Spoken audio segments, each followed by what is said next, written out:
Bonjour à tous, dans cette vidéo, nous allons parler de la façon dont le Bitcoin peut aider les Africains à contourner les obstacles aux services financiers traditionnels. Let's go!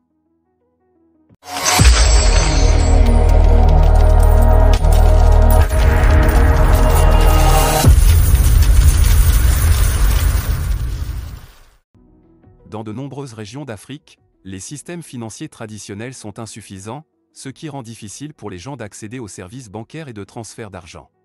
C'est là que le Bitcoin peut jouer un rôle important en offrant une alternative numérique. L'un des principaux obstacles aux services financiers traditionnels en Afrique est le manque d'infrastructures. Dans de nombreuses régions rurales, il n'y a pas de banque ou de distributeurs automatiques de billets. Les gens doivent souvent voyager de longues distances pour accéder à ces services, ce qui peut être coûteux et chronophage.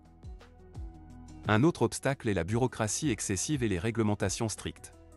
Les banques traditionnelles doivent respecter des règles strictes et des exigences de documentation, ce qui rend difficile pour les personnes n'ayant pas de documents officiels d'ouvrir un compte bancaire.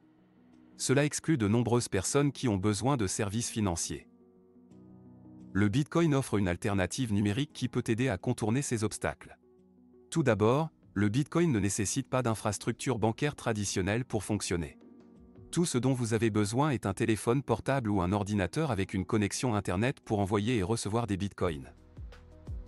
En outre, les transactions de bitcoin sont généralement beaucoup moins coûteuses que les transferts d'argent traditionnels. Les frais de transaction de bitcoin sont souvent inférieurs à 1%, tandis que les frais de transfert d'argent traditionnels peuvent atteindre 10% ou plus. De plus, le bitcoin peut offrir une alternative pour les personnes n'ayant pas de documents officiels. Contrairement aux banques traditionnelles, il n'y a pas de vérification de crédit ou de documents d'identification nécessaires pour utiliser Bitcoin. Tout le monde peut créer un portefeuille Bitcoin et commencer à envoyer et recevoir des fonds. Enfin, le Bitcoin peut aider à accroître l'inclusion financière en permettant aux gens de participer à l'économie mondiale, indépendamment de leur situation géographique ou de leur statut socio-économique.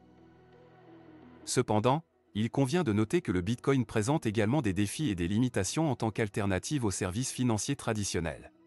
Tout d'abord, la volatilité des prix du Bitcoin peut rendre difficile l'utilisation de la monnaie numérique pour les transactions quotidiennes. De plus, la sécurité des portefeuilles Bitcoin peut être un problème, car les utilisateurs doivent prendre des mesures pour protéger leurs clés privées et leurs fonds. En outre, le Bitcoin peut également aider les Africains à contourner les obstacles liés aux restrictions de change et à la volatilité des devises. Dans de nombreux pays africains, les fluctuations de la monnaie locale peuvent rendre difficile l'accès aux devises étrangères, limitant ainsi les opportunités commerciales et les investissements internationaux. Le Bitcoin, en tant que monnaie numérique, est moins sujet aux fluctuations du marché et peut offrir une alternative plus stable pour les transactions internationales. Enfin, le Bitcoin peut également aider à réduire les coûts de transaction pour les Africains. Les services financiers traditionnels en Afrique sont souvent coûteux, avec des frais élevés pour les transferts d'argent et les paiements internationaux. Avec le Bitcoin, les frais de transaction sont souvent bien inférieurs à ceux des banques traditionnelles, ce qui peut rendre les transactions financières plus abordables pour les personnes à faible revenu et les petites entreprises.